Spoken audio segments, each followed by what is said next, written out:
This lesson is an introduction to what the aperture in your lens is and how it works. The aperture in your lens is made up of a number of blades configured so they make an opening in the center that is variable. The wider the opening, the more light can enter the camera. The size of the opening is measured in f-stops. The wider the opening, the lower the f-stop number. On most lenses, the narrowest aperture, the highest f-stop number, will be around f22, maybe higher. Regular kit zoom lenses will have the widest aperture of about f4 to f6.3. The widest aperture setting on prime lenses, lenses that don't zoom, is typically wider than on zoom lenses. A 50mm will be at f1.4 or f1.8. These are the most popular standard prime lenses, as they are not expensive and offer wide aperture settings. Using lenses which have apertures that open up very wide gives you more flexibility, especially when you're taking photos in low light.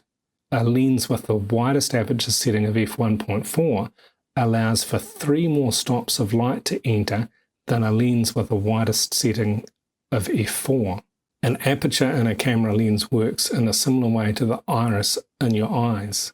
When there's a lot of light, your irises automatically become narrower.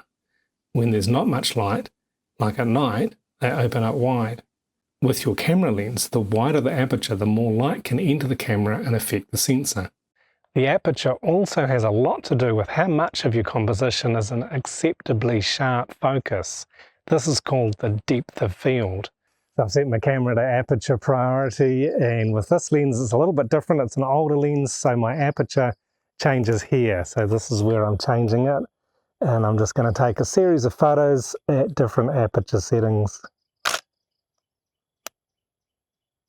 Using aperture priority mode, set your aperture to f8. Choose a static subject with a location where the light is not going to change before you have finished the experiment. Take a photo and then adjust your aperture to f11. Take another photo. Keep adjusting and taking photos using f16 and 22 and higher if your lens has narrower aperture settings. Then set your lens to f5.6, f4 and 2.8, 2 and 1.4, or the lowest f-stop number your lens has.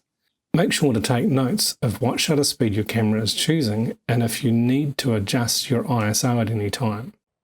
For now, the important things to remember about aperture is that you can control the exposure with the aperture setting in conjunction with the shutter speed and the ISO.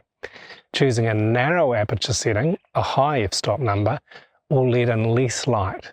Choosing a wider aperture setting, a lower f-stop number, will let in more light. Key points from this lesson are: the aperture is a variable opening in the lens. It controls how much light can enter the lens. The size of the opening is measured in f-stops. More of your photo will appear in focus when you use a narrower than a wider aperture. The amount will vary depending on the focal length of the lens you are using and a few other factors that we'll look at in more depth in Module 4. In this lesson, I'll concentrate on the effect the aperture has on depth of field. If you're wanting to make a photo with your subject sharp and the background blurred, you'll need to use a wide aperture, a low f-stop number. If you want to make a photo where you have as much as possible in focus, then you need to use a narrower aperture setting, a higher f-stop number. Most kit lenses which come with new cameras are limited by their widest aperture settings not being very wide. This makes the lenses less expensive because the optics are smaller.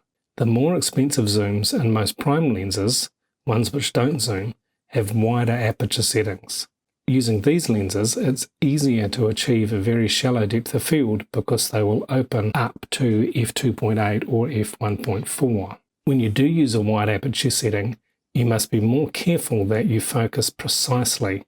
With a shallow depth of field, it's very easy to get the focus point in the wrong part of your composition. The longer the lens you're using, the more critical this becomes. The depth of field appears shallower on photos taken with longer lenses. Experiment with a static subject, photographing it at various aperture settings with a standard lens, say 50mm, or with your zoom set to 50mm. It'll be best if your subject is not close to the background. This way you'll see the effect of the various aperture settings more clearly. You may also find it good to have your camera on a tripod or a firm surface so you can use a slower shutter speed when you have narrower aperture settings. Set your camera aperture to f22. If your lens does not have f22, choose the highest f-stop number to start with. Make a series of photos without moving your camera or subject, and do not alter your zoom. For each photo, change the aperture setting as follows: f22, f16, f11, f8, f5.6, and f4. If your lens has settings wider than f4, continue down to f2.8, f2, and f1.4. Compare your photos and take note of how clear or blurred the background is. If you're not seeing much difference, choose a subject that is further away from the background and/or move closer to your subject. There's a lot more to learn about using your aperture settings creatively, and I'll go into this in future lessons. For now, it's important to have an understanding of how aperture choice affects your exposure and the influence it has on how much of your photo is in focus. Key points from this lesson are: more of your photo will appear in focus when you use a narrower aperture setting. Less of your photo will appear in focus with a wide aperture setting. Be precise when focusing.